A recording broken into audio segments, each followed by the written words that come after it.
Alba nuk e ngriti zërin menjëherë. Dhe kjo ishte shenja më e qartë që situata kishte shkuar shumë larg. Ajo rinte përballë Limit me duart e mbledhura, shikimin e fiksuar, sikur po përpiqej të mos shpërthente. Në shtëpi kishte një lloj qetësie të rreme, ajo qetësi që vjen vetëm para stuhis. E di çfarë më dhem më shumë? Fillon ajo më në fund. Jo ajo që ndodhi, por ajo që lejoje të ndodhte. Limi përpiqet të flasë, por Alba nuk e lë. Tashmë fjalët i dalin njëra pas tjetrës, të mbledhura prej ditësh. Kur nuk jam mirë. Kur jam e ngarkuar. Kur më sheh që jam e mbyllur në vetvete, si ke mundur të lejosh që Benita, Dolce, Eliona të afrohen kaq shumë? Jo për xhelozi, Limi. Për respekt. Zëri i saj dridhet, por nuk thyet. Ajo nuk po qan. Kjo është zemërim i pastër, i ftohtë. Ti e di shumë mirë që unë nuk kam pasur forcë këto ditë. Dhe pikërisht atëherë ti zgjedh të jesh i qetë, i hapur, i afërt me të tjerat. Ndërsa mua më shikon nga larg. Limi merr frym thellë. Unë nuk kam bërë asgjë gabim, thot ai. Nuk kam kaluar kufi.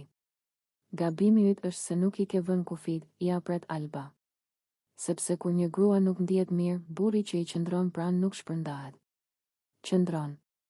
Edhe kur është e vështirë. Në atë moment, disa nga banorët e tjera ndalen, e ndjejnë peshën e debatit. Nuk është më një grindje çifti, është një përplasje vlerash. Limi mbledh supet.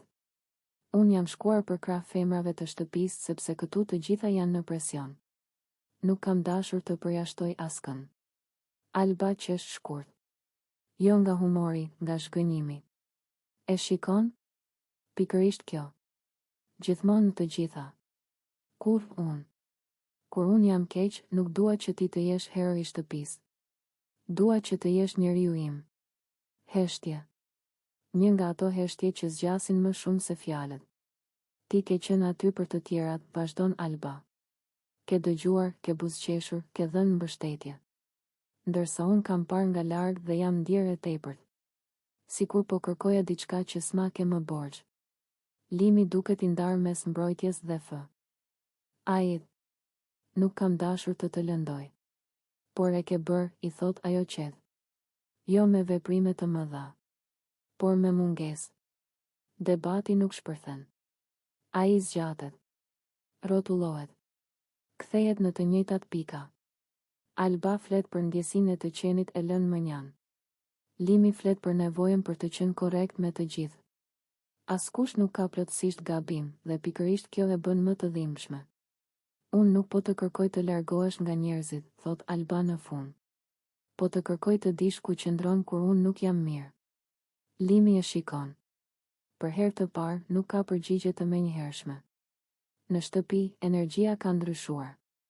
Benita, Dolce dhe Eliona ndihen të përfshira pa dashur. Askush nuk flet. Sepse të gjithë e kuptojnë që kjo përplasje nuk ka të bëjë me to, ka të bëjë me një grua që kërkon vendin e saj dhe një burr që nuk e kuptoi në kohë. Debati nuk mbyllet me pajtim. As me ndarje. Mbyllet me një distancë të re, më të qartë, më të rrezikshme. Sepse tani të dy e dinë çfarë i mungon tjetrit dhe pyetja nuk është